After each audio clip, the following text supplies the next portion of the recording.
you, Mr. Chairman. Let me start with Mr. Husak. Actually, several people have observed that African American home ownership rates have not improved since, I don't know, the late 1960s or thereabouts. So we've had 50 years of programs, and you went through some of the failings we've had with the public housing system and how that has failed, and how rent regulations have failed, and the CRA has certainly at least become obsolete. So, and literally, truly trillions of taxpayer dollars spent to subsidize housing in various ways over recent decades. And yet, zero progress on a very important metric, Black home ownership rates. Is this pretty damning evidence that these programs haven't worked, in your view, Mr. Husak? It's very suggestive, certainly, Senator Toomey. And I think we have to not look for the big, quick fix. We have to accept the idea that the best progress is sustainable progress, and that can be incremental. Here's what I'm talking about. The FHA, still today, a very powerful force in the American government, requires a 3% down payment.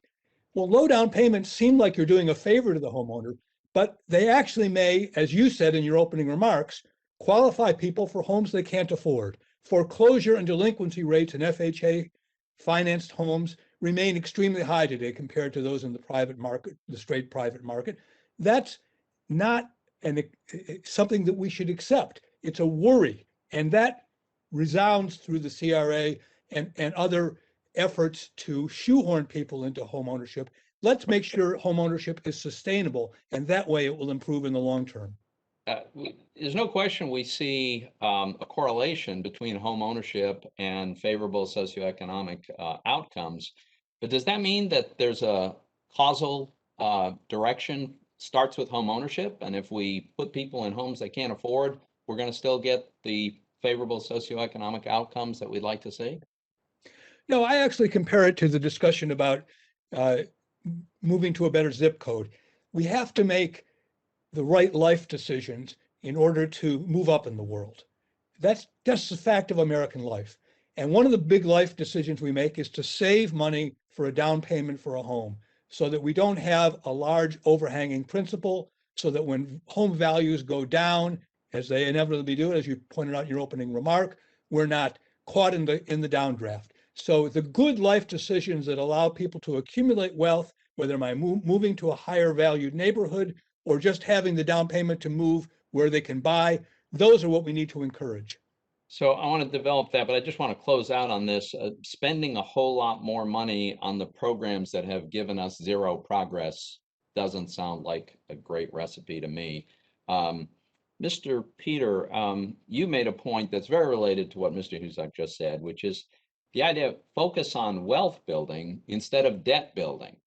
Isn't it true that a lot of well-intended programs have really been designed to encourage people to take on more debt than they can afford, which has ended very badly for those very people that were meant to benefit? If we had programs designed to help people encourage accumulation of savings and wealth, wouldn't they be a lot better off? Thank you, Senator. It's an excellent question.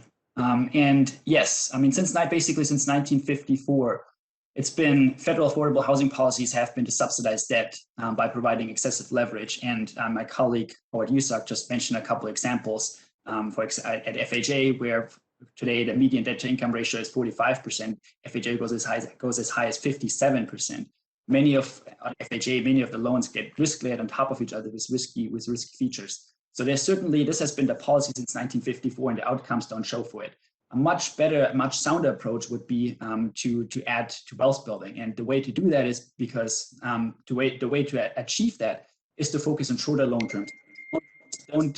Don't get absorbed into, don't end up driving home prices higher and higher, but they end up providing sustainable wealth building, which is what we want. And then I've got very little time left, but Mr. Husak, I wonder if you could elaborate a little bit on an interesting idea that you alluded to, which is the idea of maybe selling off public housing that's on very valuable land and using the proceeds from that sale to do a lot more to help the folks who would be displaced than keeping them there. Yeah, there are in New York City, there's housing developments on some of the most, billion-dollar lots on the Brooklyn waterfront and Lower Manhattan. At least they used to be worth billions before the pandemic. We think they'll come back, and they will, in fact. And rather than giving people a housing voucher and saying, try to use it somewhere, let's pay them for exactly the kind of wealth accumulation they missed out on for 40 years. 10% of New York City public housing tenants have lived there for 40 years or more, not accumulating wealth.